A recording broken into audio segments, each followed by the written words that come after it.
Bridget and Anthony lived in a cozy little town that sparkled like a snow globe during the holiday season. Every house on Maple Street was adorned with twinkling lights, wreaths hung on every door, and the scent of pine and cinnamon filled the air. But this Christmas was different. Their families had decided to cut back on spending and focus on the spirit of giving. One frosty evening, the three friends gathered in Jane's warm attic, a space overflowing with craft supplies, old toys, and bits and bobs from past projects. "We can still give presents," said Jane, her brown eyes shining with determination. "But let's make them ourselves. Something unique and creative for each person." Anthony, who was a budding inventor, grinned. "Why not make presents no one's ever seen before? Something innovative." Bridget clapped her mittened hands together. "Let's do it. We'll combine our skills and surprise everyone." The gift factory over the next week, the attic became their workshop. Each day after school, the kids huddled together, brainstorming and tinkering. For Grandma Evelyn, Jane suggested making something to help with her gardening. Anthony designed a small robotic gnome that could water her plants and sprinkle seeds. Bridget painted it with bright red cheeks and a green hat, making it adorable. 2. For Uncle Sam, who loved music but had a knack for losing his harmonica, Bridget came up with the idea of a harmonica holder necklace. Anthony crafted it using string and wood, while Jane added a tiny carved charm of a musical note.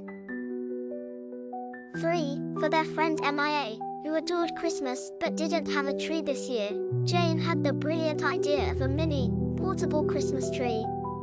Anthony wired a battery-operated string of lights around a tiny pine sapling in a pot, and Bridget decorated it with tiny ornaments she sculpted from clay. 4. For their teacher, Mr. Carter, Anthony suggested a magical chalkboard cleaner. It was a box that, with the press of a button, spritzed a mist to clean chalkboards and played a cheerful tune. 5. For Jane's younger brother, Max, Bridget designed a treasure chest advent calendar.